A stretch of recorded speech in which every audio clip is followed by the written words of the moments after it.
Howdy, and welcome back to another episode of World Bigfoot Radio.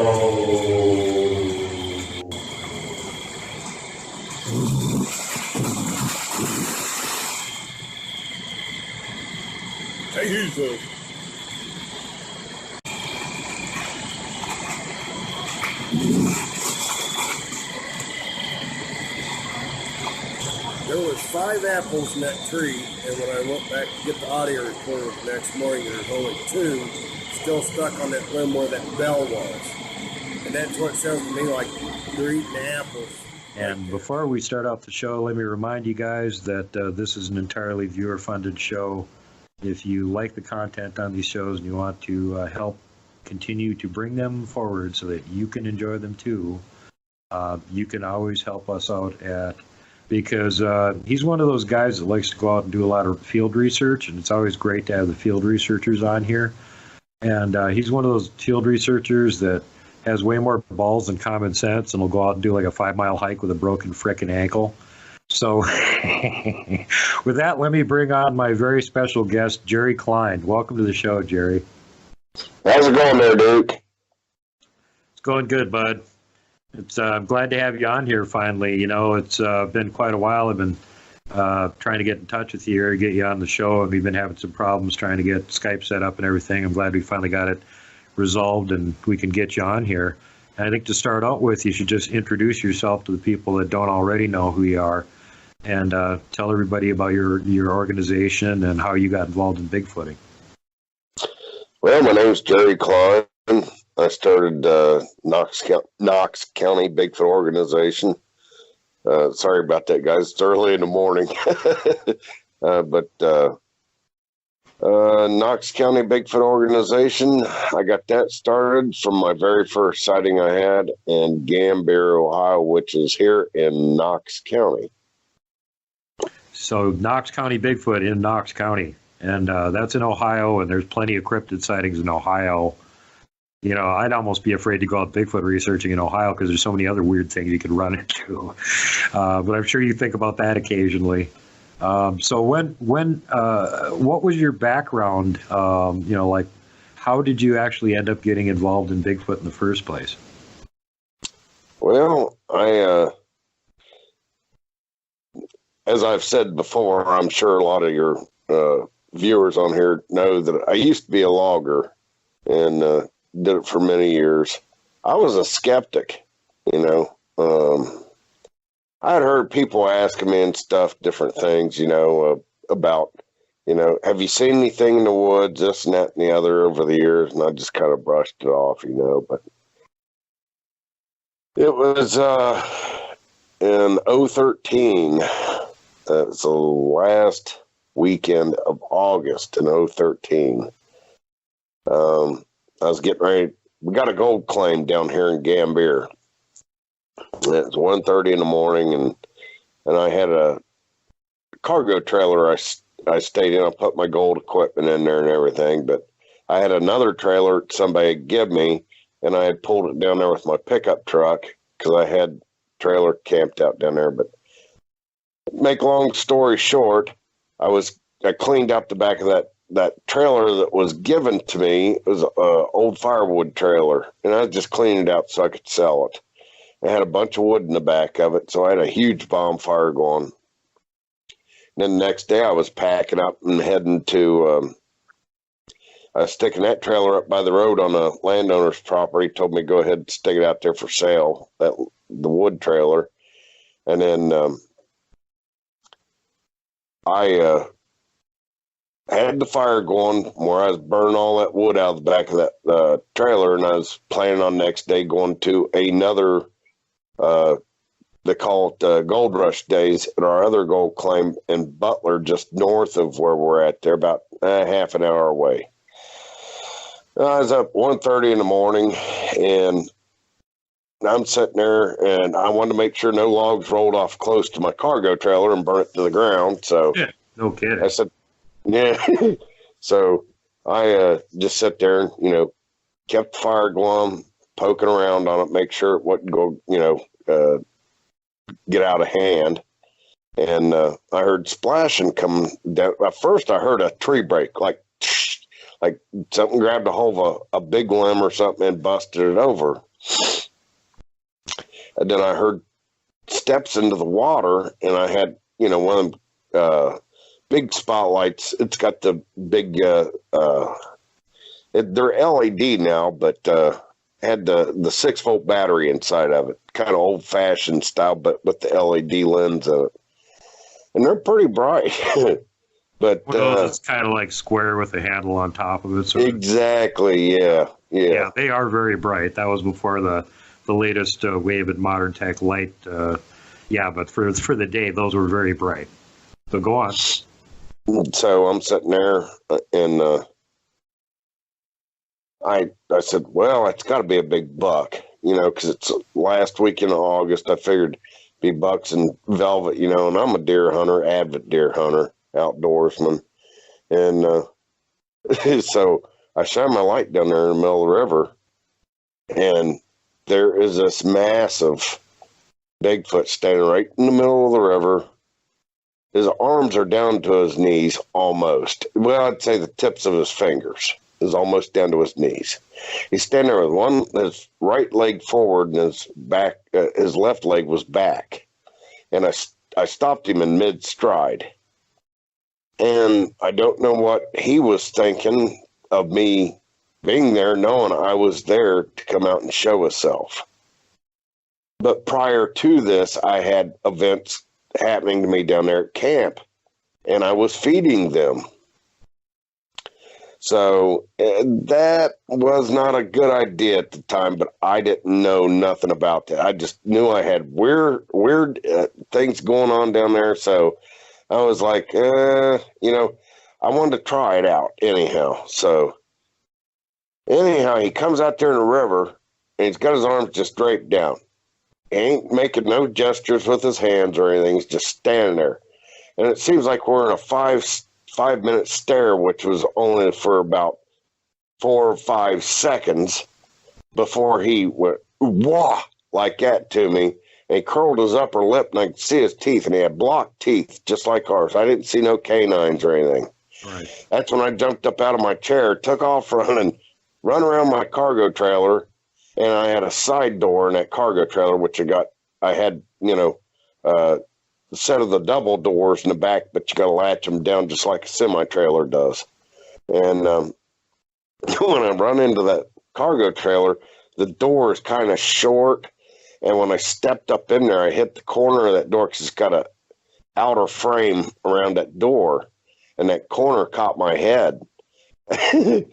And so I got in there, and I had a shotgun there, and I racked a shell under the shotgun. And I'm sitting there on my cot, and I have it across my lap, and I'm waiting any time now for that cargo trailer just to be flipped over on its side. I sat there and sat there and sat there, and nothing happened. And I sat there, I don't know how long it was I sat there. I was sitting there shaking till I calmed down.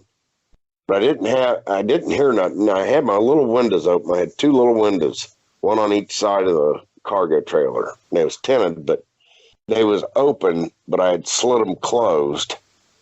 And as I'm sitting there, I didn't hear nothing. So I finally fell back asleep. I just laid down there. And then when I woke up next morning, I felt my hair was all sticky and everything, and my pillow. And I looked around and there was blood all over my pillow and in my hair. Where you bashed yourself and you were so freaked out you didn't even realize it. Right, exactly. And I had blood all over the place. It looked like somebody had stuck a pig, you know. Oh, God. And so, and I'm laying on top of the shotgun. It's a Winchester 12 gauge with a scope on it. I'm laying there on it, and I'm like, what the What the hell happened last night? I'm sleeping on a loaded shotgun, and there's blood all over my head. So I get up, and as soon as I get up, and I'm like, okay, let's go outside and see what's going on. I see through the windows, it's daylight out there, so I crack the door open, unlock it, and crack it open. I got the shotgun just like you'd see in one of these old movies, you know, where you see the old man pointing the shotgun out the door there, waiting to see what's going on, you know. I shove the door open at the end of the shotgun, and I look around. So I get out there, back at my camp, where the fire is going, you know. It's all smoldered down, but it was still going. And I had a table there with the fold-out legs on it, one of them plastic top tables.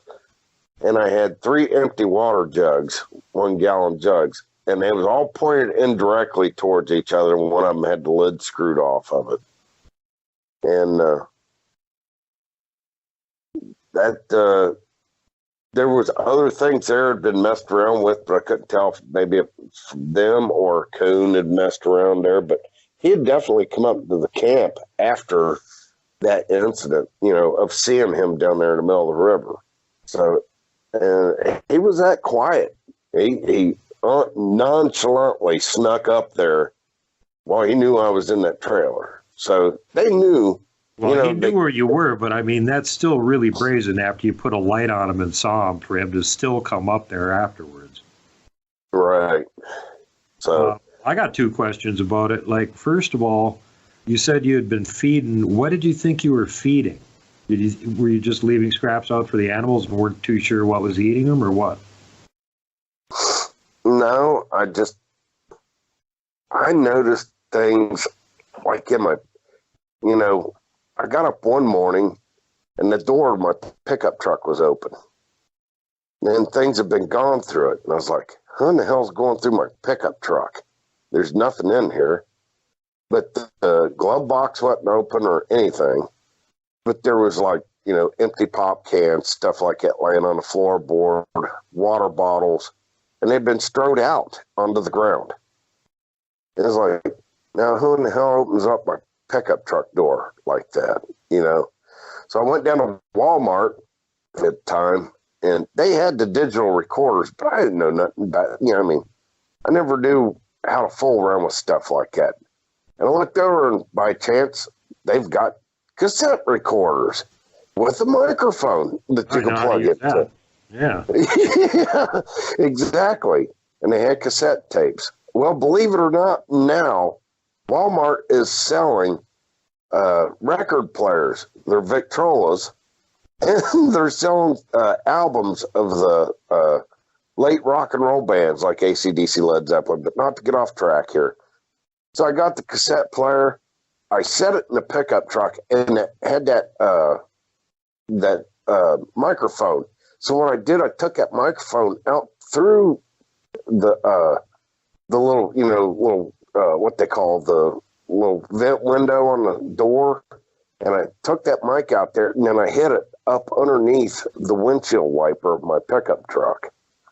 So I had the windshield wiper just holding the mic down in directional, out just towards the woods across the river where I was camping.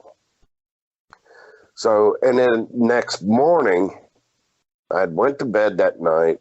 You know, this was after I'd come back from the gold thing over there. And, you know, I had some friends there and other people there that was telling me about some stuff that was happening around camp at the other gold claim. So, but that's another story to be told there.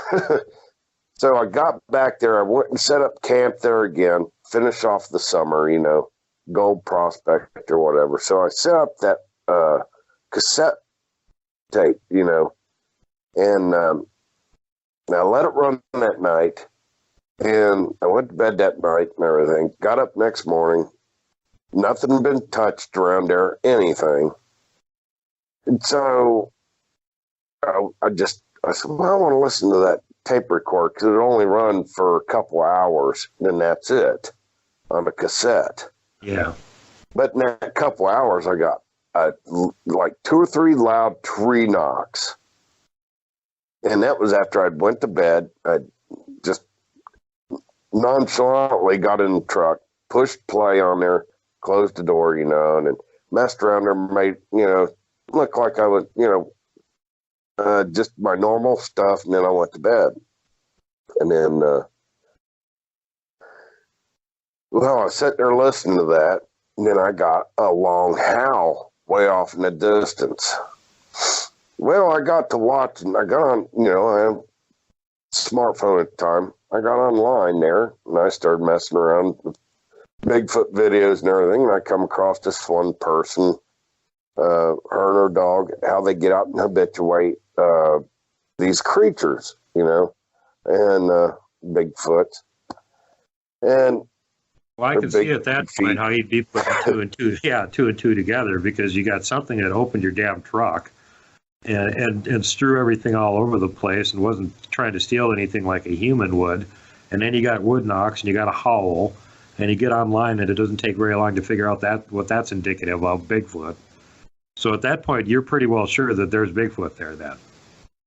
Yeah. So what I did, I watched these, you know, different videos, people habituating them, and I was like, okay. I run up to the store and I got some Twizzlers, some Reese cups, you know, the bags of them, like what come in for Halloween. And I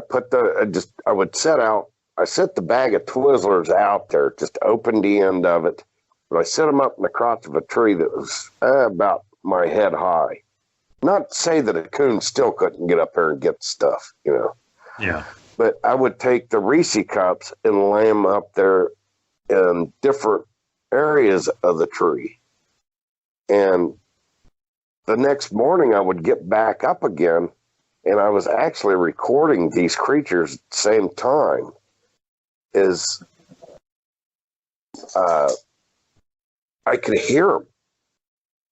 I actually heard them in there arguing one time when I put out it was a half ham that had been in my cooler, and I wasn't real sure about it, how long it had been there, because the ice had went down. I put more ice back in it. I didn't know if the ham had went bad or not. So I just stuck it out there, put it up in the tree. And these cassette tapes, to this day, I can't find them. I've got them strode all around the house here. I had them in a box, and since then I had to use a box, and then I put them here and there. I can't find these tapes now. I had one good one, but as I was trying to do one of my YouTube videos, it got eat up on the tape recorder here. So, but that happened to me plenty of times, because I used to play with tape decks a lot, and oh man, is that irritating.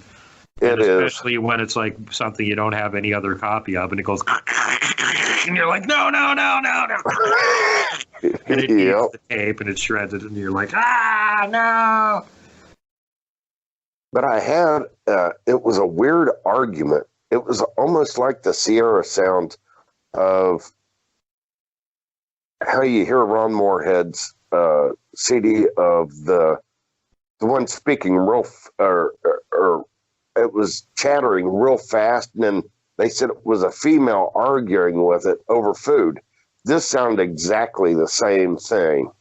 And it was like, you know, you're talking since 2013 that I come across Ron Moorhead stuff. Since then, I was like, that's what I heard. Exactly. Yeah. But I would find the Reese Cup wrappers would be completely, they wouldn't be ripped or torn open like with your teeth. They had been pulled open with their fingers, and they had been taken out of the cup, and there's the wrapper and the cup laying on the ground, just like how me, you, or anybody else would do it. Right. And the Twizzlers, I would go there and count the Twizzlers that was still in the package, and there'd be one or two taken out of there about every other day. You know, because when I was camping down there, I was spending a lot of time down there. So, so I said, this just blowing my mind at the time. Well, now, before you go on here, when you got the audio recording of them actually doing the samurai chatter to each other, you hadn't heard Ron's recording before that, right? No, no. So what did you think when you heard that? Were you still thinking it was Bigfoot, or were you starting to go, well, is there like a hillbilly tribe here that likes to raid campsites, or what the hell's going on? No, I just, I had my first sighting there. You know, I mean, it was... Well, but this was before you had your sighting, though, right? Yeah, this was before I had my sighting. Yeah, so at that point, you hadn't seen one. You were, like, thinking it was probably a Bigfoot, but you still weren't sure. But you didn't know that they could talk to each other and stuff. And then you hear this damn thing. I mean, were you still 100% on the it's a Bigfoot thing, or did you have any doubts at that point? Actually, that's when I started believing in them. That's when I was like, okay, this is, you know, I said, this is blowing my mind, you know, because I sit there around my camper in the morning, you know, I'd have my breakfast and I'd sit and listen to my cassette recordings. I was listening to that samurai chatter, you know, and then, actually, after I had my sighting, I took the recordings to the Salisbury meeting. When Doug Waller and them come down and did the investigation where my sighting happened at down there. But I took the recording in.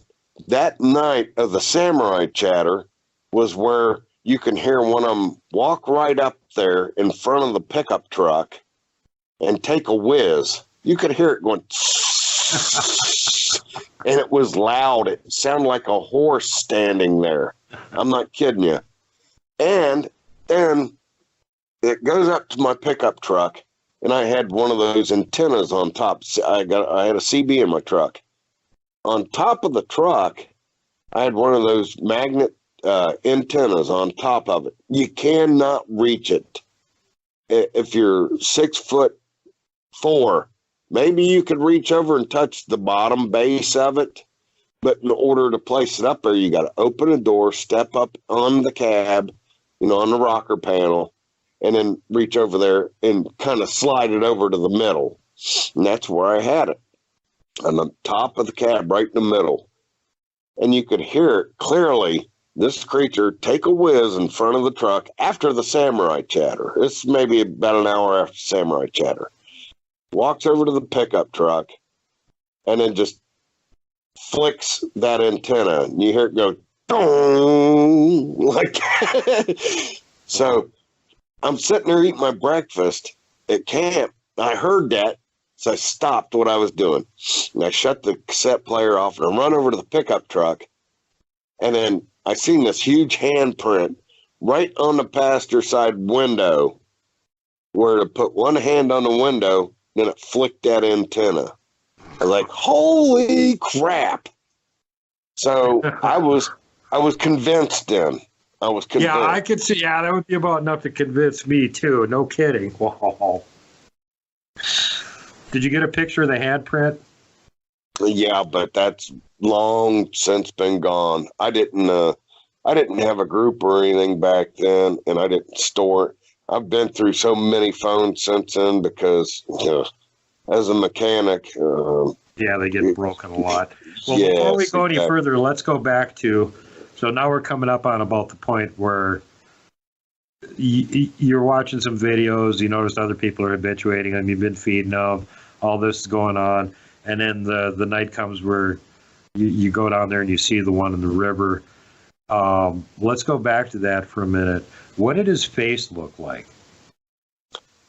The way I described it, I call it the Amish effect look. As you've seen in some of my videos, you'll see me driving down the road and pass Amish. So he did not have a mustache like the Patty one did, which was kind of odd to me that a woman Bigfoot had a mustache. But well, we've seen plenty of women with mustaches too. But anyhow, Yeah, I've seen female non-Bigfoot with mustaches, so I can believe a female Bigfoot with a mustache. right. This one here had the Amish look. His face, you know, you could distinctly see the high eyebrow ridge, or the protruded eyebrow ridge, but high, where it crested back to the sagittal crest. So His hair was... This was a male then? You're pretty sure? Yeah, I could see his... Okay, so it was a male for sure.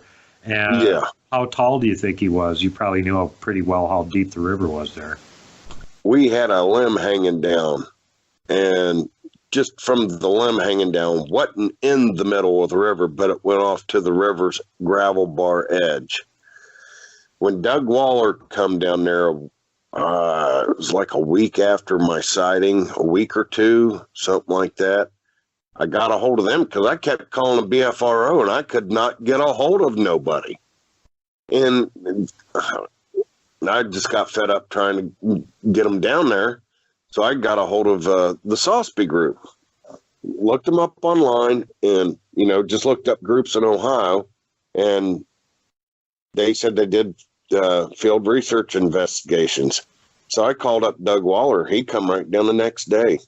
And they come down there, and he held up like a yardstick because Doug Waller's like 6'2", and then he holds up this yardstick to that limb. And I was telling him from that limb, because my line of sight where I was sitting in the chair and I had the flashlight on, I could see that limb hanging down, but it looked like it was touching the top of his head standing in the middle of the river.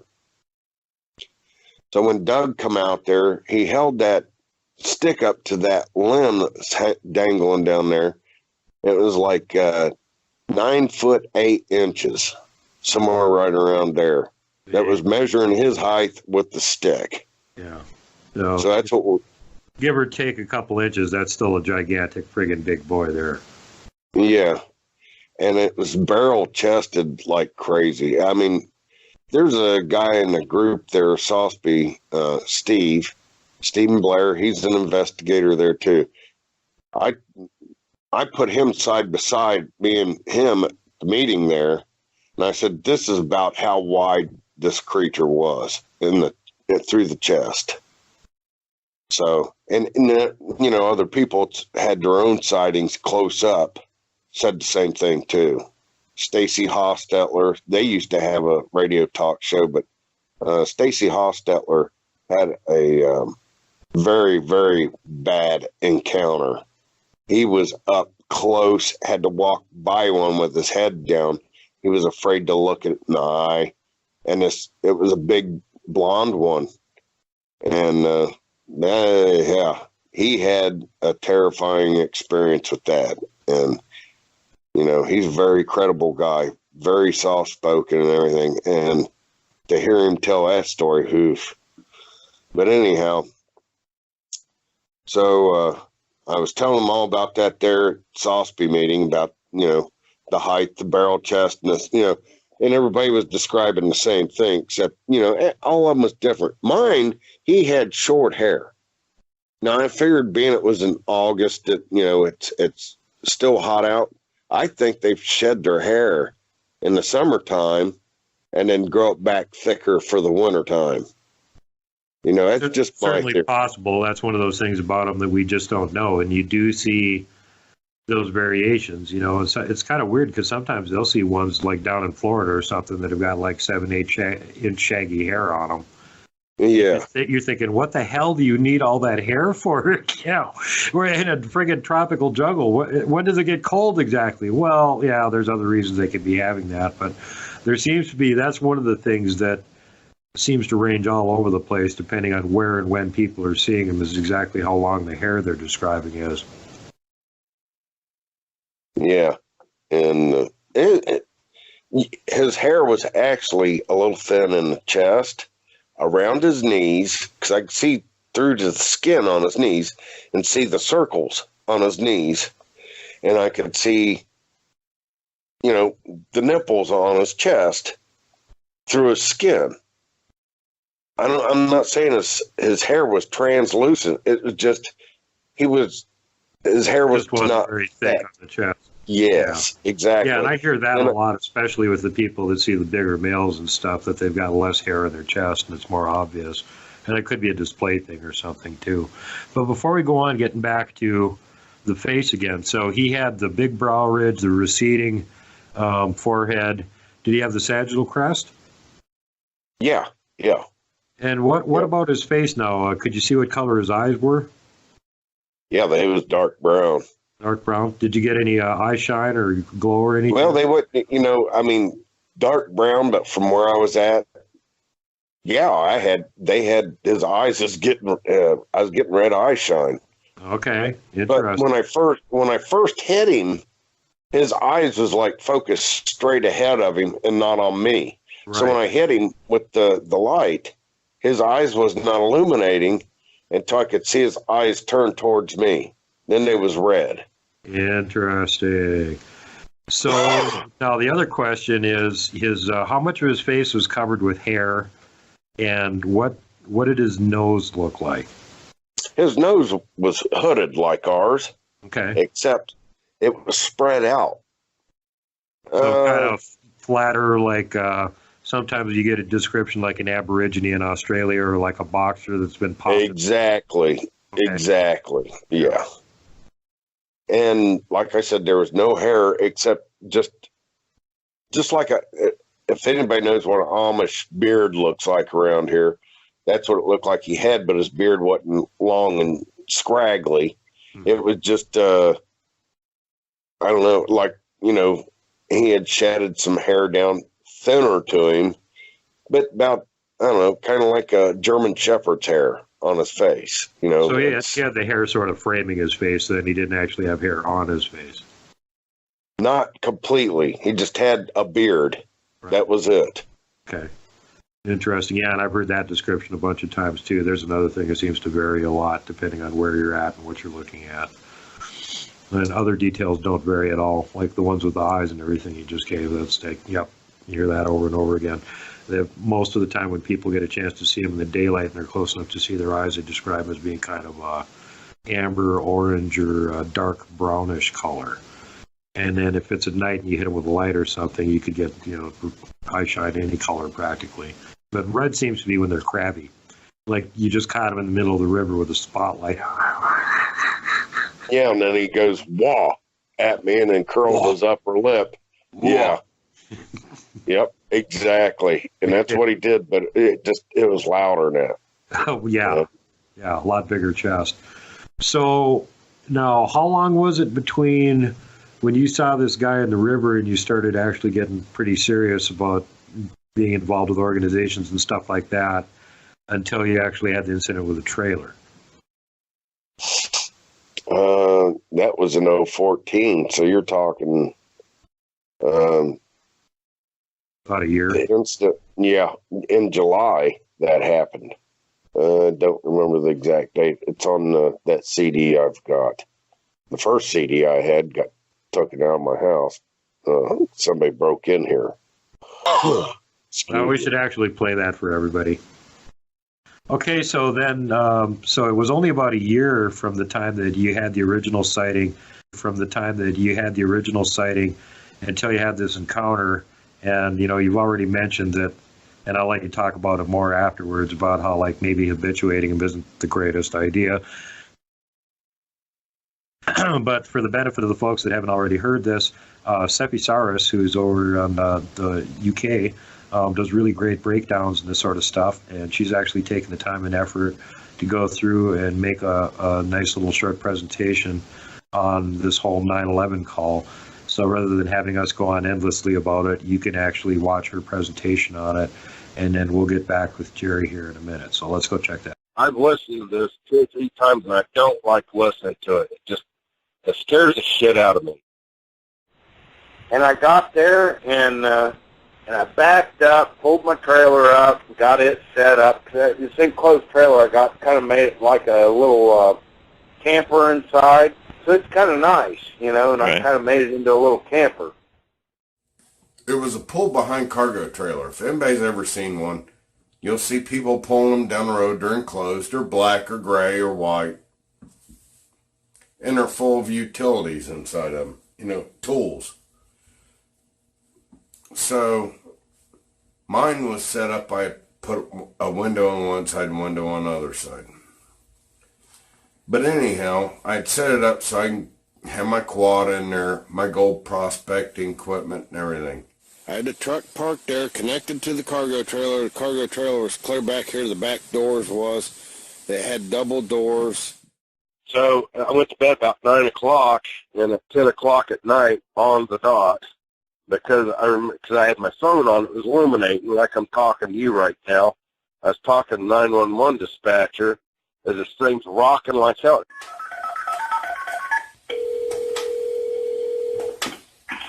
911, we got an emergency. Yeah, that's what I'm running, but I'm at main Europe and believe that. I can't understand you, sir. Where are you at? My God, something's trying to put my damn trailer over, and it's huge.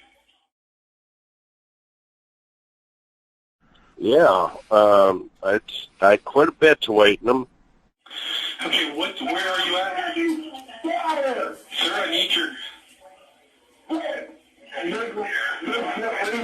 Just trying to shove my trailer over right now. I'm the red trailer. Mills Road. Mail, screaming so loud I can't hardly understand what he's saying. 41's clear. This is just going to take the stuff back. Just let them know we'll document this one.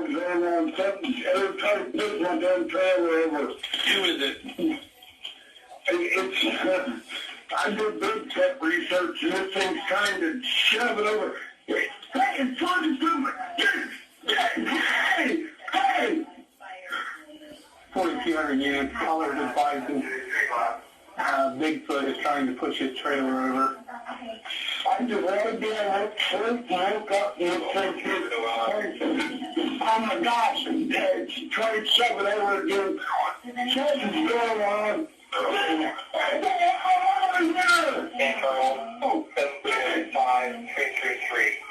Okay, I'm going to go over here.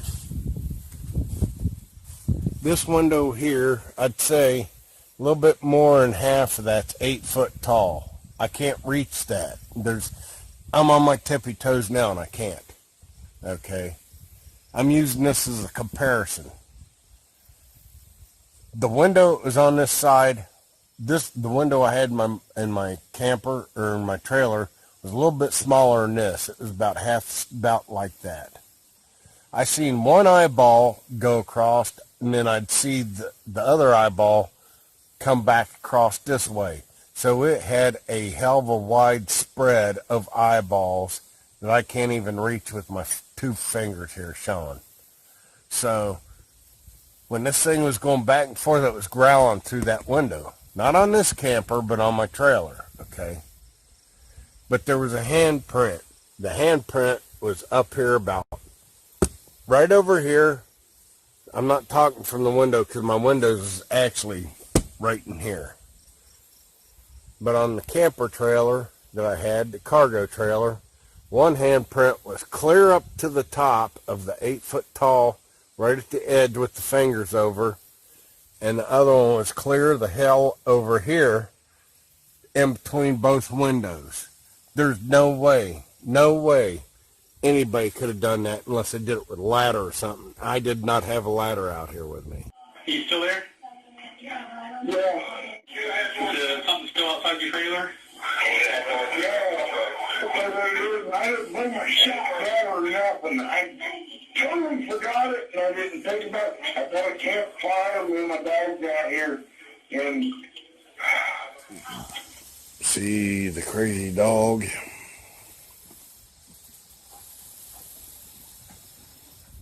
This is what he did tonight that my camper trailer got attacked. And I'm going to go through this and explain it to everybody.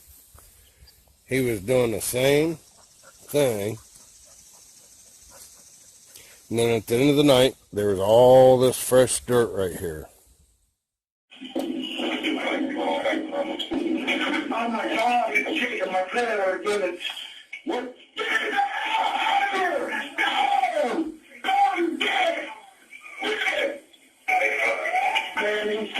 He's still yelling at it. I can hear a ruckus in there, and then he yells, "Get out of here." He says it's Bigfoot.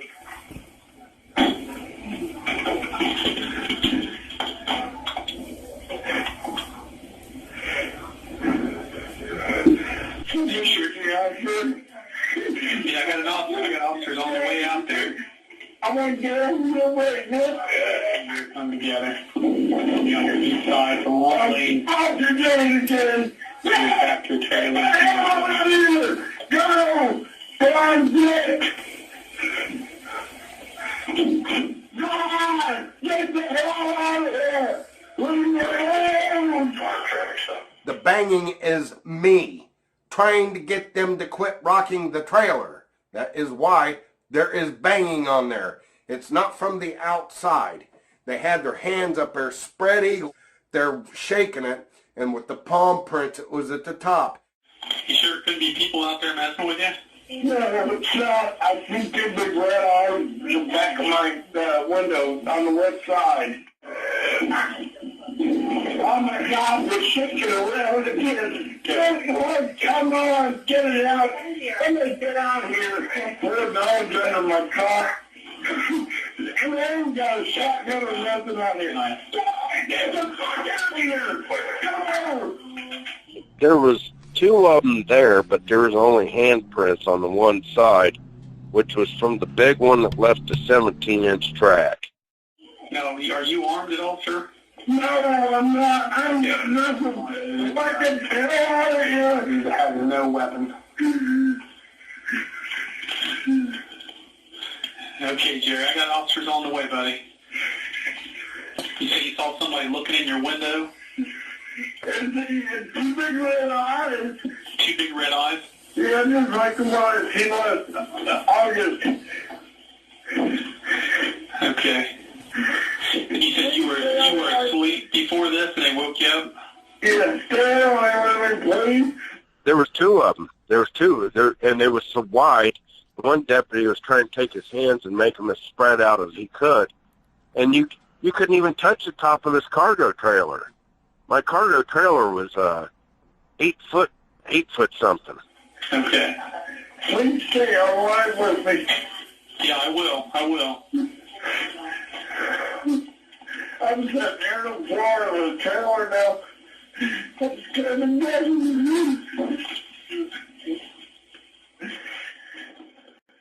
You couldn't put your hands up there unless you stood on a step stool or something. I got an audio recorder out there down on civilian. Hopefully it picked us all up, man. Tell me what, I ain't doing this shit no more. It's scaring the shit out of me. I didn't really have money and stuff to invest in recorders or anything. Right. All I went and got was a cassette tape recorder out there, and from Walmart, and a microphone. And I was setting it up in my pickup truck, setting the microphone out there, and right at dusk, you know, I was recording these tapes, which are only 90 minutes. One of my tapes got messed up that had some of the best audio on it. You see the car lights yet? I can't see nothing yet. Okay. Out the back end. Got one? That's me, baby, on the wall. Son of a bitch! Go on! Jerry, the officers are coming back there. I'm 41 here. I'm just looking in the window and just looking out. Is there a closed gate back there somewhere, Jerry? No. Right in here is where the truck was parked. Right in here. See that long ways past that porta-john down there? I'm talking long ways. You could have seen headlights coming from clear down there, okay?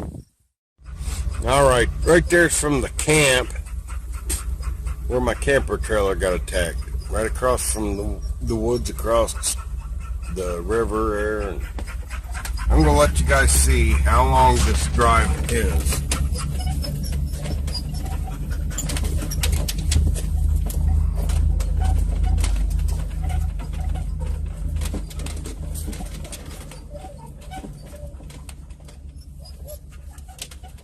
I got back in there. I left the trailer connected to the truck. All I did was just put jack stands behind it, and then I just took the front. You know, you got the tongue jack in the front.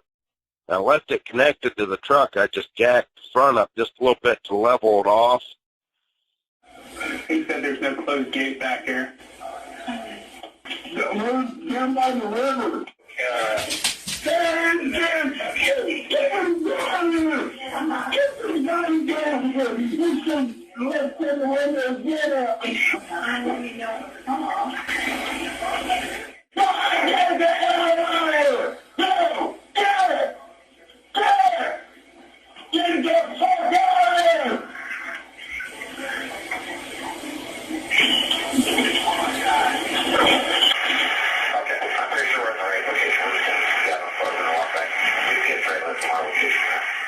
They was starting to come down the bike path, which is a mile back in there. And I'm telling them, don't come down on the bike path. They can drive in the lower drive. I told them that like 4 times. The drive down by the river. You know, dispatch said, well, we got a couple up on the bike path walking back to you. And I said, why they can drive back here? I drove my Z28 out there the day before, you know. Okay, it should be all the way back into the driveway. He's inside. He's still pretty shook up. I still see headlights. Headlights? Yeah. Okay, now the officers are coming back there. So My cargo trailer was parked right here. It had windows on it, like that window right there. My windows is just a little bit smaller that I had put on one side of the cargo trailer, and I had put another one on the other side of the cargo trailer, just so I can get air moving through there. But those windows was open, and they're tinted, the ones I had on there, but they was both open. And the night that the cargo trailer got attacked that I used for camping and prospecting, on the ground, I had a jack stand here and one over here. Okay, the cargo trailer was 8 foot tall. I couldn't reach up there, no way, unless I was standing on something. I've been doing Bigfoot research because I had my sighting last August. Oh, you did Bigfoot research? Yeah. Okay.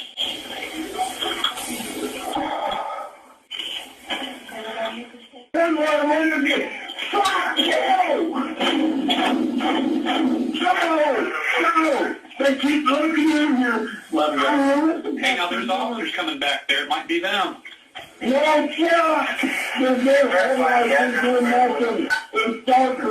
0444. Yeah.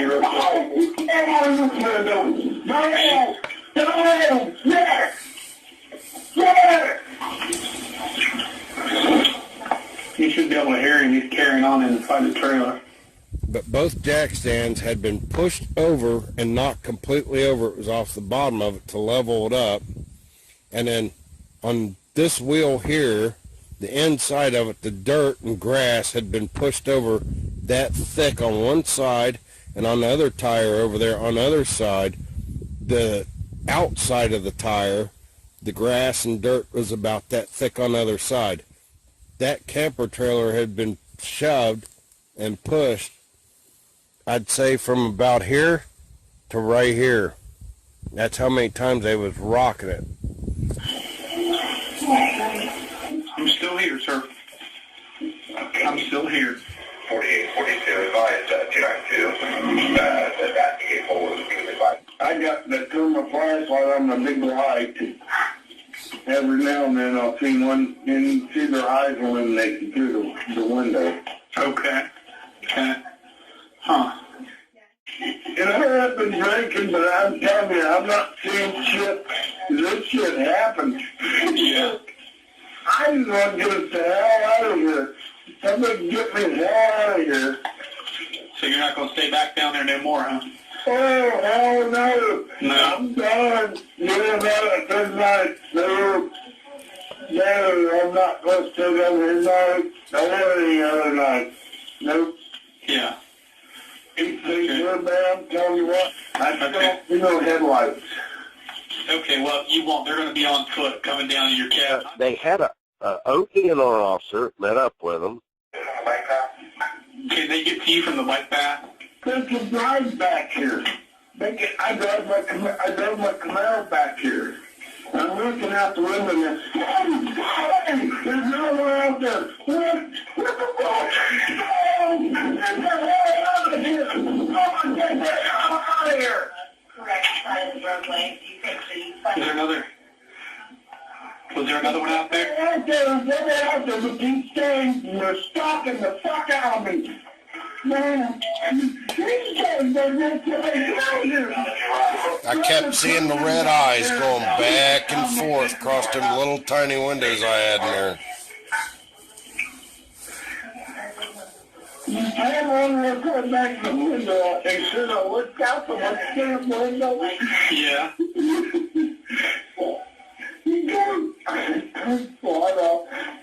My poor dog, he's in too. He's scared to death. Man, there's two of them out here. Two of them out there? Yeah, there's two of them. There's one in one window and one in the other one. Huh. Man, you guys got to get somebody down here. Yeah, we got people on the way. They're trying to get down there to you. God. What are they fucking walking? Jesus Christ. Quietly down the drive. If they go to where we need to. Okay, I see headlights. Thank God I see freaking headlights. Oh, God. Oh,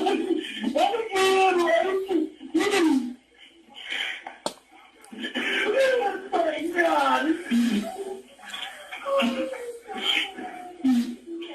You see headlights now? Man, there's still cameras down here, thank God. So where you could see their headlights coming down that lane, these creatures could see those headlights at least a half-mile away. They dead stopped right then and there. Okay, you should have officers out there now. They won't be big. I got him. Okay, I'll let you go. Thank God. All right. You're welcome. 11 at 71 is Jerry Cline on Gambier. It was 7. It was Edward Boyd neighborhood 720. Man, I'm telling you what. Nobody's got his shirt. Get him there. Hello? He's about to rip over my trailer. Down there. And I got the audio recorder set up down there. He's trying to tip the damn trailer over. Come here, bud. Come on. Come here. I can play back and forth. I can, you know.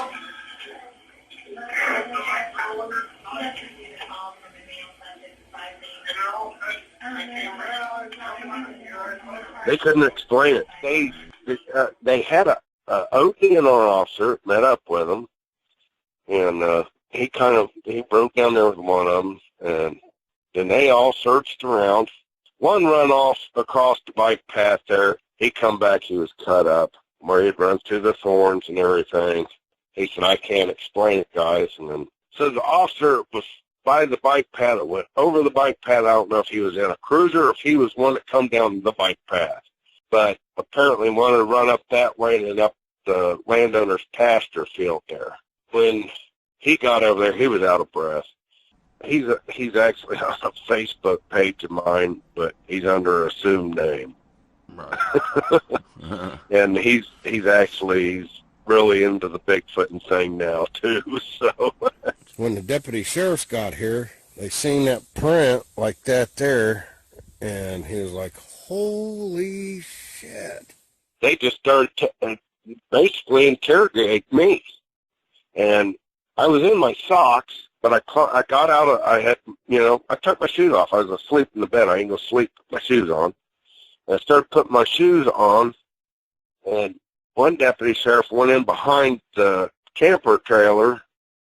The footprint that I got from there was a 17-inch print, I think is from a teenage, you can't say juvenile, teenage, maybe 18, 19-year-old Bigfoot. They found that print that was right on the side of the trailer that was being shook from the big one. Anyhow, they had me take my socks off. They looked at my hands, make sure there wasn't no mud on my shoe, on my bare feet, and then I told them, I said, right before you guys got there, I said, these things are growling in the window at me. They drove away. All I asked them was, before they left, I said, did any of you guys get anything on dash cam?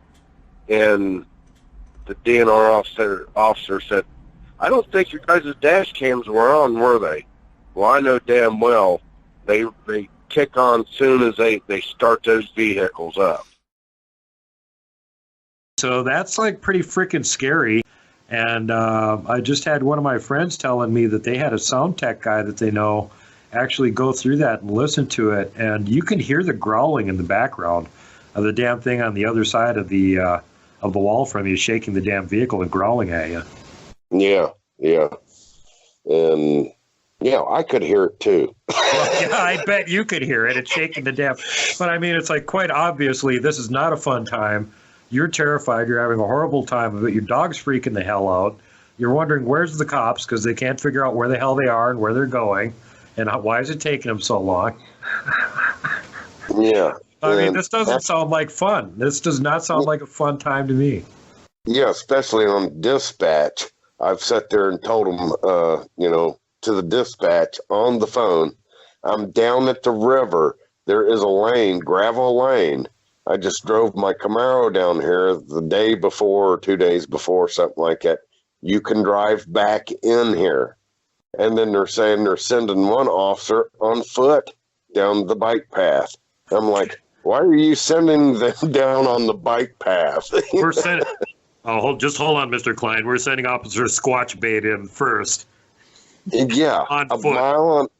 a mile and a half down there back to camp, and they're sending an officer on a bike path. Okay, TikTok, and then you hear from the game show on there, hearing that song going off. No, I'm just thinking about like who drew the short straw and had to do the walk in the dark by themselves to go investigate the Bigfoot attack. Yeah. They should have sent the damn game warden that was sitting there telling lies the whole frickin' time. Yeah, go investigate it. You go chase the Bigfoot away that don't exist there, Mr. Know-It-All Game Warden. Yeah. Yeah, he come down there with them, and I asked him, I said, did any of you guys have your cameras on, dash cams on? And they said, no, we had them turned off. Well, I know damn well from other friends of mine that are in law enforcement, as soon as they turn that car on, it starts recording. Mm-hmm. From the minute they turn that car on till the minute they turn that car off. Unless they got there and turned the car off, or they coasted in there with the cars turned off. I don't know.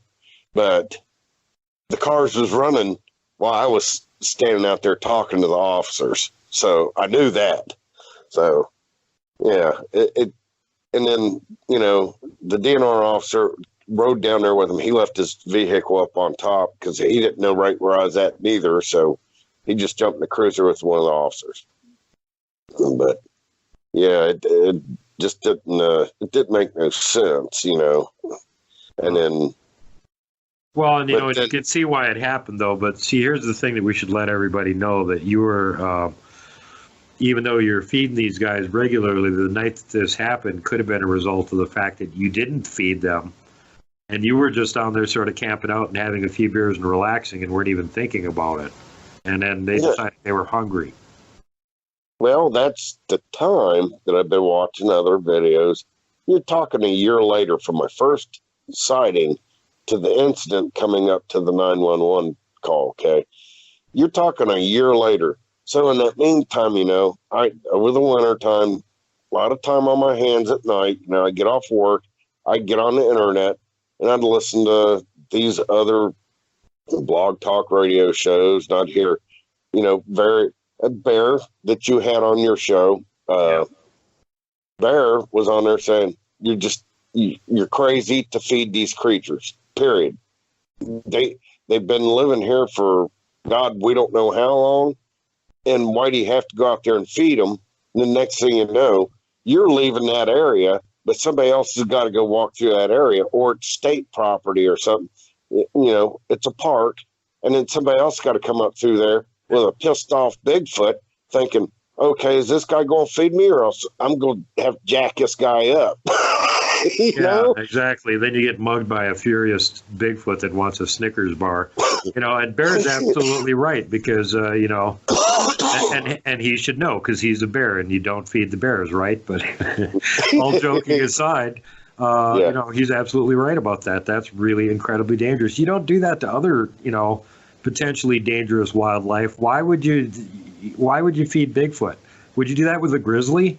Would you try and make friends with a grizzly by going and feeding them all the time? I mean, doesn't that sound like a little risky? I agree with Bear.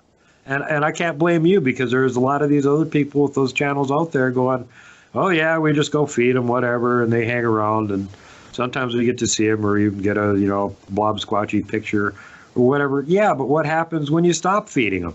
What happens when you get sick and you're in the hospital for a couple months and nobody's feeding them? Like you just said. Yeah.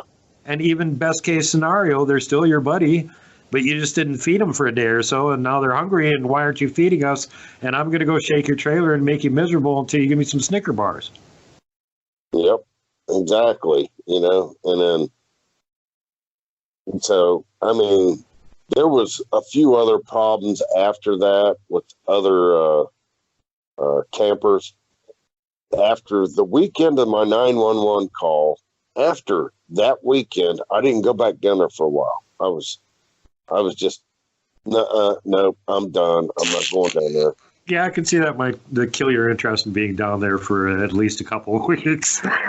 Yeah. So Ron and Carmen go down there. They have a gray cargo trailer, just like mine. Oh, God. Mine was black, but theirs is gray. And they park in my same exact camping spot. Okay. They're gold prospectors down there for the weekend. They get their camp set up and had their gold equipment out of the trailer, and he's got his trailer converted over to like a camper inside too, but to where he can haul his gold equipment too. And his was a little bit more way nicer than mine. He's got an actual picnic table that all folds up to the wall. They have cots that fold down off of the wall, and it's awesome when you see it all set up in there. But anyhow, they was in there. They had went to bed, was in there about 10:30, somewhere around there, about the same time, and all of a sudden, their trailer starts rocking violently. Ron's like, what in the hell? And then they heard the growling going on. So he's got a side door, same as mine. Ron kicks the door open, and he's got one of them tactical shotguns, pump. He just starts blasting right into the ground, pump 5 shots right into the ground. And then all of a sudden, the shaking stopped. He shut the door, and Carmen, she said, what the hell was that? He said, I don't know, but he said, I think Jerry's been down here feeding them damn things again. Uh-oh, fallout from Jerry's feeding Bigfoot. Oh, You know, there's a good example for you right there. Whoops, I shouldn't have been feeding these guys. Now they're screwing with other people too. Well, I had told these guys, you know, I did not tell them what happened. I just told them what was going on. But Ron and Carmen called me up immediately after that, and then they ended up at the Sosby meeting, letting them know what happened to them with their account. You got two credible people here that's from the group. The same thing that happened to me happened to them, all because of my stupidity of feeding these creatures. Habituating them is what they call it, habituating. Yeah.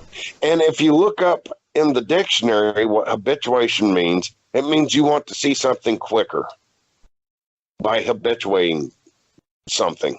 Yep. So say like a bear, a deer, birds, Bigfoot, there you go. So that's what that means. But to a naturalist, Bigfootist, they think that's all nice to be able to have flutes and pies and then punched in your eye by a Bigfoot. You know, yeah. All you're doing is setting somebody else up for, you know, to get harmed. Yeah. Seriously. And I did it. Yeah. Well, hopefully nobody did get like seriously harmed and there won't be any further fallout from it. And they've decided to not pester humans for, you know, free hams anymore or whatever. So that's pretty enticing when they get the human to give them a ham. That's probably got their attention. Wow, a whole ham. Go shake his trailer, see if he's got another one.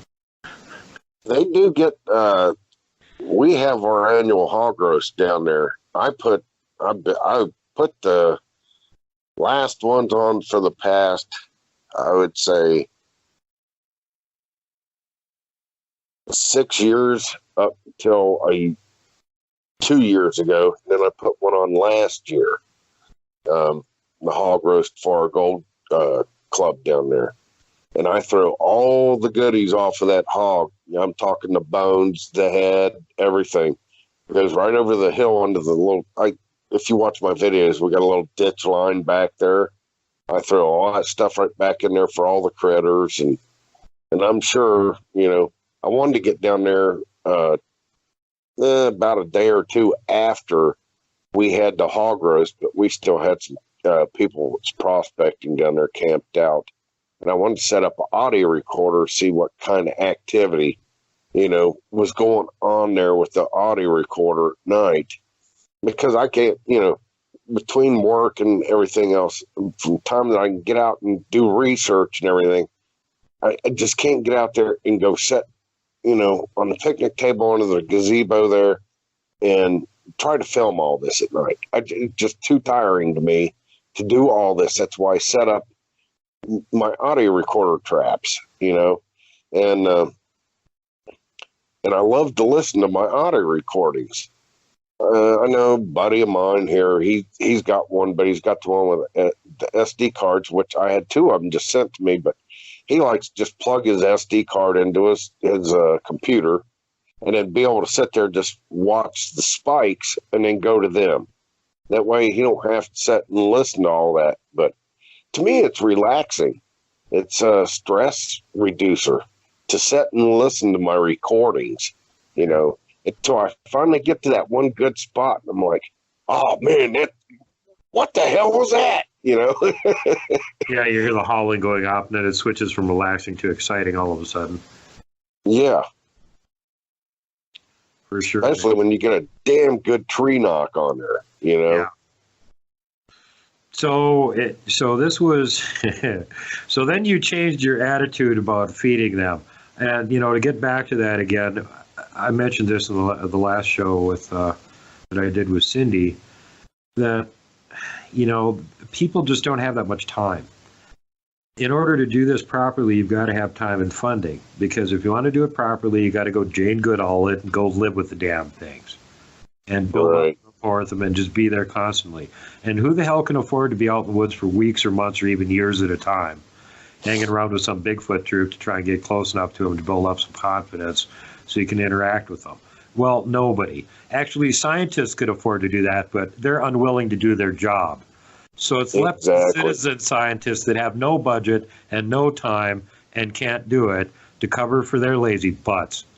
So there's the problem. So why do you have these weird, well, let's just show up and feed them all the time? Well, because you don't have time to be there all the time. Or let's show up and do some wood knocks and howls and, trick them into coming in closer. Why? Well, because you don't have time to be there all the time. And that's why this sort of methodology is being used by people. I'm probably one of the few not funded Bigfoot researchers that's actually been able to be out in the woods for months at a time. Just camped in a hot spot and there every night for months. Right. How many other people have even had a chance to do that? And most of the top Bigfoot researchers have never done that.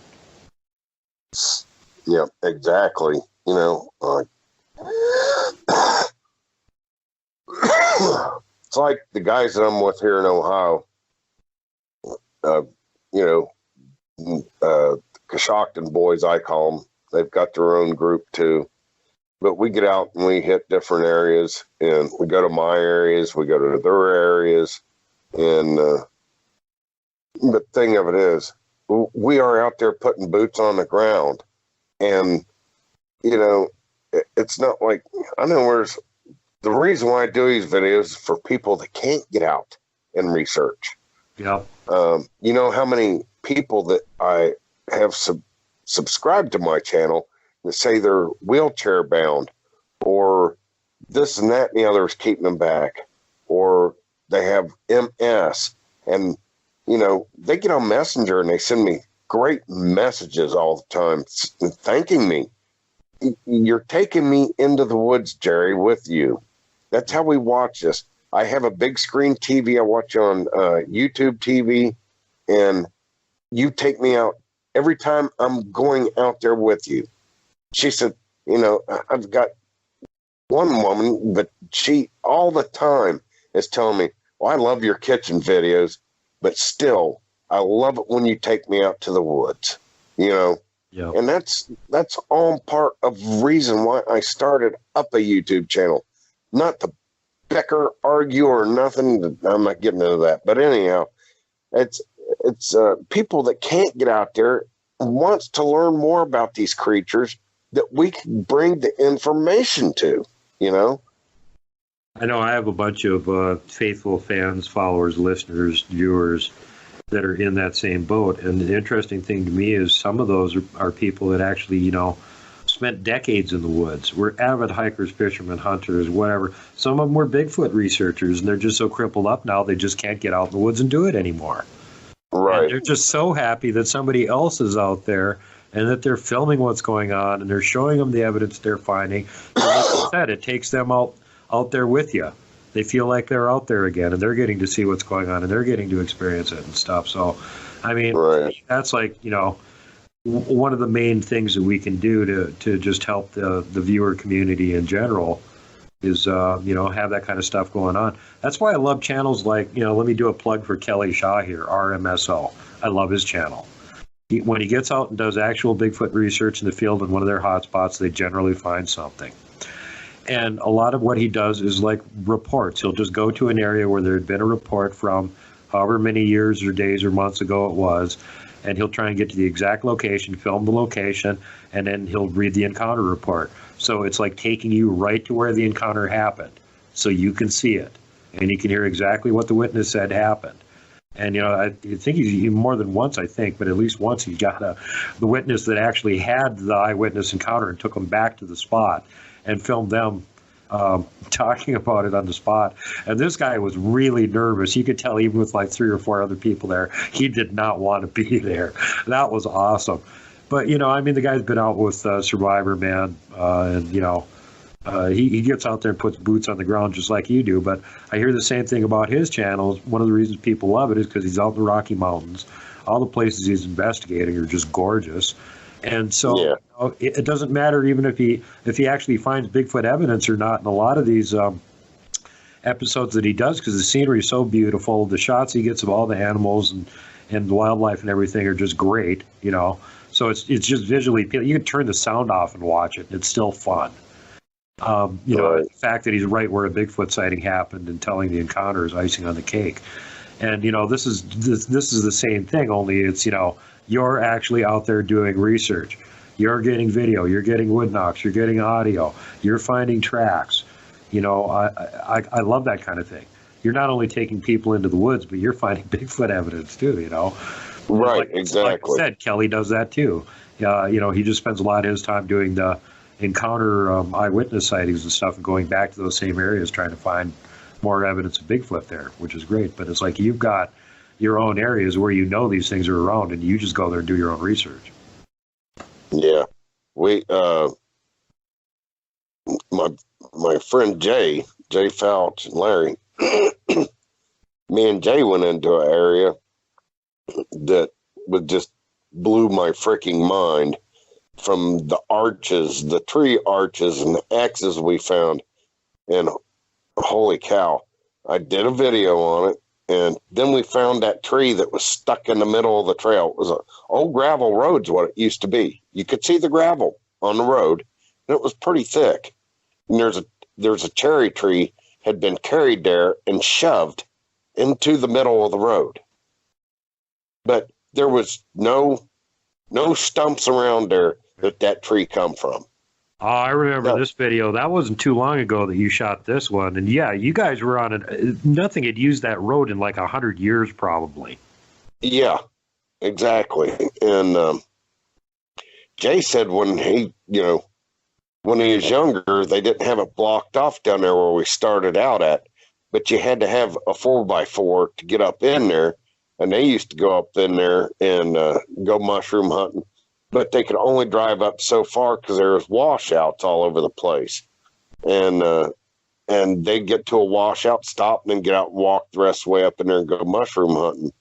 But he hadn't been up there for a long time. And when we got up in there, it was like, holy cow. It was, our heads was on it. That was another one of those. That was one of those videos that I enjoyed watching because I was right there with you going, yep, there's an arch, there's an X structure. Hey, check that leaner out over there, Jerry. Yeah, it was constant. Exactly. And when we walked in there to then we got on a flattened out trail. No deer scat on it, no nothing. Just a flattened out trail. You could see the leaves, and it was perfect. And what it did, that trail would go in and out of like an ambush area is what these trails would do. And they'd go to an ambush area where there was a bunch of brush piled up to one side of a tree there with the leaners and everything coming down off of it, almost teepee style. But it was ambush points, and you could see that. But I was thinking, but why is it so flattened down here? And I thought, maybe that's their trail. And then as we jumped, we kind of went over the hill there a little bit below that. There was the deer trail. Uh-huh. Deer prints, deer scat all over the place. And I said, there we go. That's what that was. Yeah, you found their little access trail, favorite hunting spots. Yeah, I've seen that over here in Patty Canyon, too, over in the Pine Labyrinth. I was near one of their spots where they like to deer hunt. And there was a whole bunch of game trails and went through there. And then there were some suspicious ones that were just like you were saying. There was no other sign of any other animals on them. There was no scat, just big mashed down spots, and they led to all these little ambush spots. There was a couple of really good ones in there in that pine thicket. And you got to think, too, where we found all these structures at, right in the middle of all these thorns, okay? Not only that, too, in peak season, those thorns, that's blackberry and raspberry bushes, you know? And, so they can sit there and munch. They got like munchies to eat while they're waiting for deer to come by. Exactly.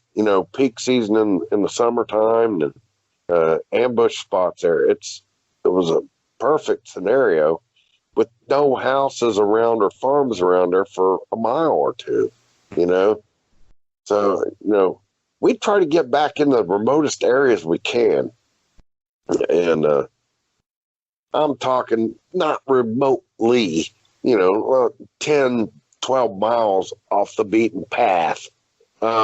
We try to get back up in there just far enough we could get off the path for a while and then find these structures and everything. Yeah. We're getting older too, and these hikes are, we're trying to keep them to a minimum because, you know, we all got health problems. One of our guys, he's diabetic, so we got to keep an eye on him, make sure his sugar don't drop. And if it does, you know, we got to kind of hurry up and get him back. We carry food and candies with us for him. But oh, so that's the cover story now. The Snicker bars aren't for Bigfoot anymore. Now they're for the diabetic guy. Okay.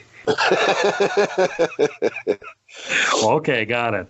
You still got the Jack Link's beef jerky there, just in case? Yeah, that we got to throw as we're running away from the Bigfoot. Yeah, you throw it over your shoulder as you're fleeing the opposite direction. That's what Jack Link's beef jerky is for, apparently. Yeah. We throw a package of Jack Link. We got it planned out. So if we're being chased out of there, you know, we throw a package of Jack Links over our shoulder and a package of Red Band chewing tobacco. That would make the little people happy too. They'll grab up some of that chewing tobacco. Loving you. Yeah. So, yeah, you know, you've had plenty of experiences since this trailer thing. You've been at it for a few years, and you've interesting things that you filmed.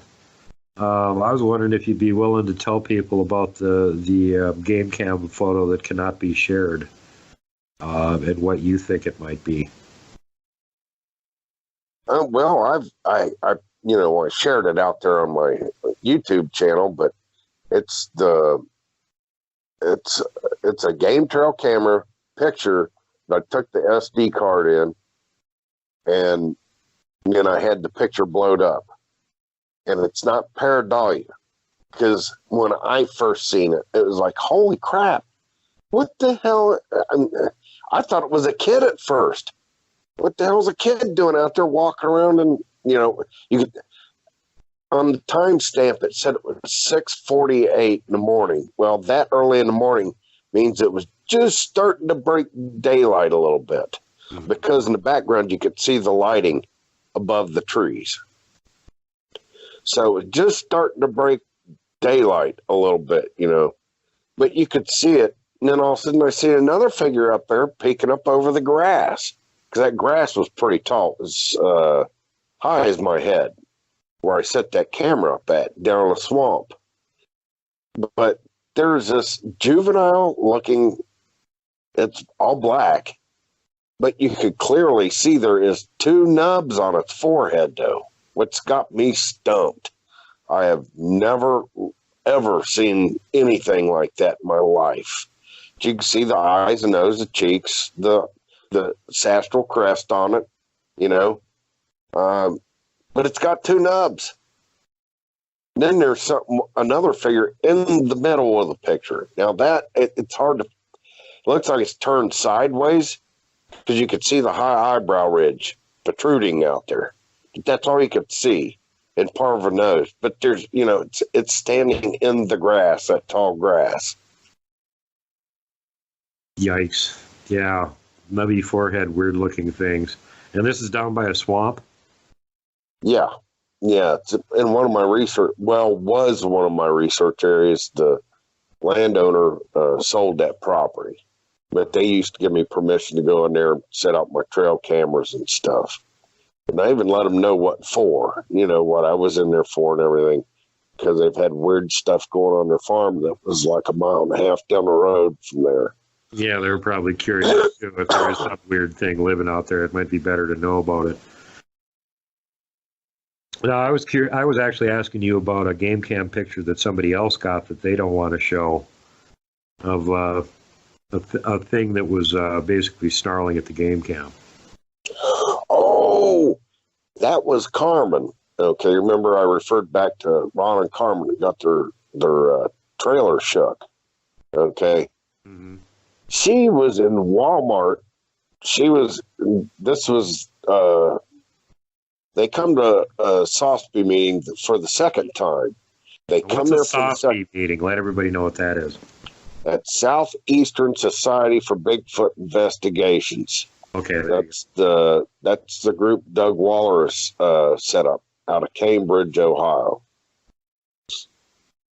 And but anyhow, Carmen was telling a story at the Sosby meeting.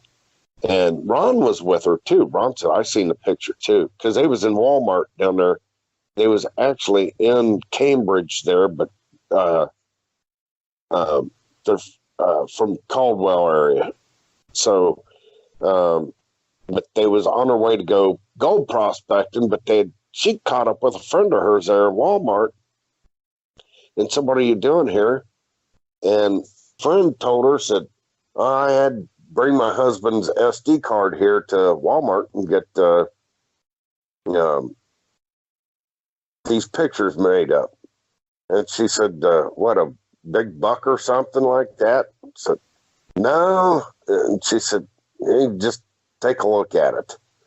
So the woman pulls the pictures out of the envelope, and Carmen's sitting there looking at it, and all Carmen could describe to us was demonic. Okay. So I seen a post. She described in detail what it looked like. So its mouth had wrinkles around the corners of its mouth. It had tufts of hair on top of its head. And it had fanged teeth. Just two fangs, canines. Yeah. And she said it's got a hold of the camera and it's got its mouth open like it's getting ready to take a bite out of the camera. But it's showing its whole face. But its eyes was glowing red too in the camera, because it was either a dawn or a dusk picture. Right. But there was a series of these pictures. So after the meeting, I told, Carmen was telling me this. I said, the people? She said, yeah, it's my best friend. I grew up with her. And I said, you think I could talk to him? She said, yeah.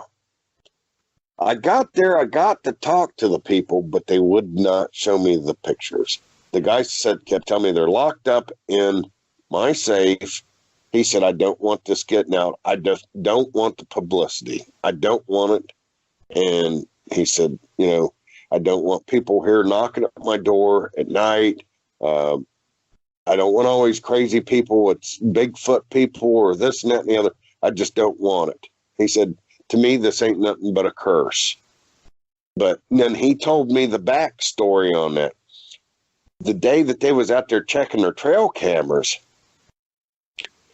they left 2 trail cameras back up in there, but they had went and picked that one up. But they was out there bow hunting.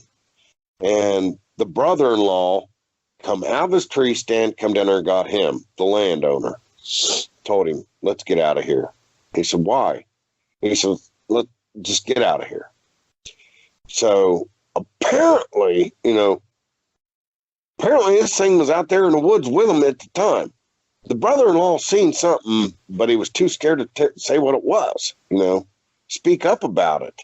God. And he's telling his brother-in-law, which was the landowner, let's just get out of here. And then he said he had a strange feeling come over him at the same time that he was saying this. They said, we got the hell out of there. On the way out, they had that one trail camera, and they went ahead and pulled the SD card on it, and then got out of there. They said after they saw what they saw in there on that picture or on the SD card, they never went back and recovered. He said he's never been on that property since, and that section of property is thinking desperately about selling it. So. Damn, somebody should go back and recover that camera wherever it is. Yeah, I think he said he left a couple of them back there. So damn, that'd be totally worth recovering. I bet they got some interesting pictures on them. The thing of it is, from the road, the property was a section up behind his house. It was like 60 or 70 acres. I could see that piece of property from the road as I was driving away from their house. And I was like, you got to be kidding me. They had a mowed path going back through there, but it was mostly thicket it had patchy patches of hardwood trees in it. Mm-hmm. But he had one single path going back through there. Used to be part of an old railroad track going through there. Okay. And the tracks have been removed, but he kept that still there. Yeah. Right, exactly. And he kept it groomed up to go back in there to go, deer hunting in. But I was looking at that going, gosh, you know, I didn't get to see the pictures, but I'll tell you what, after what I heard, you know, you couldn't have paid me to go on that man's property doing an investigation. No, I wish we had a little bit more description or detail on it. I mean, it's hard to take even a guess at what it could be with this scant detail that we got on it, you know. I mean, like, I'm not saying it's a gugwe, but it's a gugwe. Exactly. You know, well, you know, finally, after what I'm starting to learn about these creatures and the stuff I've been listening to you, yeah, it's a gugwe. It seems like a lot closer to the description of that, unless it's a dogman. You know, you would think, though, if it was something that looked dogman-like canine, they probably would have said dogman or something. You're right. And that's like weekend before last, we was down there at the Sosby meeting, and Fred Slugo is looking, which he's the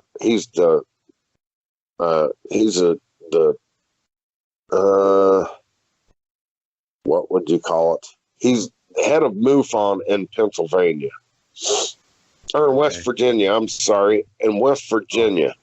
That's not spooky. Pennsylvania, blah, blah. That's where Dracula lives, right? No, that's a spooky state.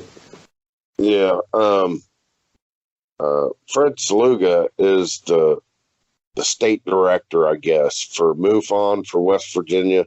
Okay. But he does a lot of investigation stuff there. And he got called on a picture, too, that somebody got off their trail camera.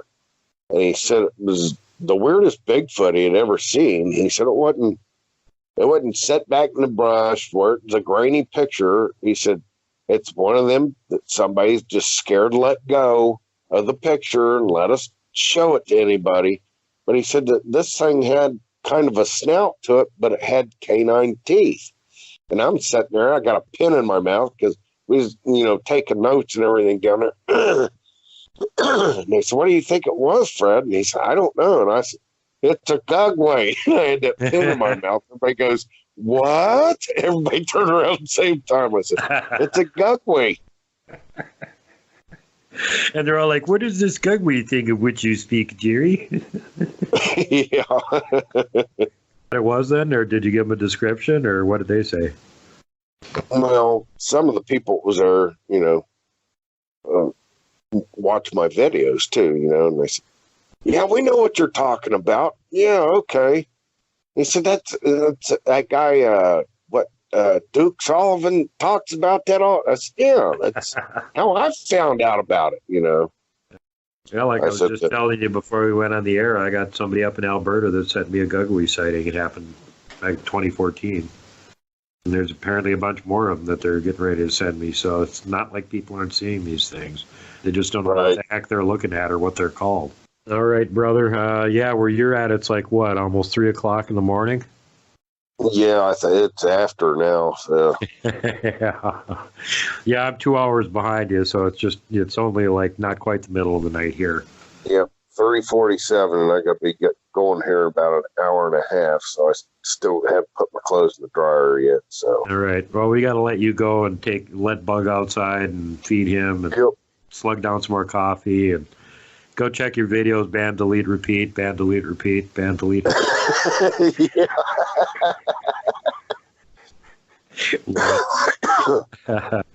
Well, like thanks. I said, it's a new hobby of mine. Troll squishing is an art and a hobby. Yes. All right, brother. Well, thanks for coming on the show. Really appreciate it. And you're welcome. Hope to have you back again at some point in the future if you'd be willing to come back on again. Yes. Yep. All right. Sounds good. Sounds great, because I know otherwise they'll get pestered. I had a bunch of your fans pester me all the time. How come you haven't had Jerry on yet? Yeah, they do me too. We keep trying. Get on? We had tech problems for a couple of months. It kind of slowed that process down, but we finally got them. Yeah. And then I have all the previous people that everybody wants them back again too, you know. So it's kind of like it's only so many shows per month, guys. I just can't do that many. Be patient. Right. Get around to everybody good here eventually. And finally, we got Jerry on here, and I was just happy that you were willing to come on the show and share that awesome video that Seffi put together for you from your 911 call and talk about your first encounter and stuff. But honestly, folks, you should go check out his channel, Jerry Cline, YouTube. He's the Knox County Bigfoot guy. He's got a Facebook group too, and he turns out lots of videos. This guy is boots on the ground. He's out in the woods like practically every weekend if he can get out there, even in the winter, even when the weather stinks, even when it's raining, even when he's got a broken ankle. He doesn't care. He's still out there, and that's one of the reasons that he finds things.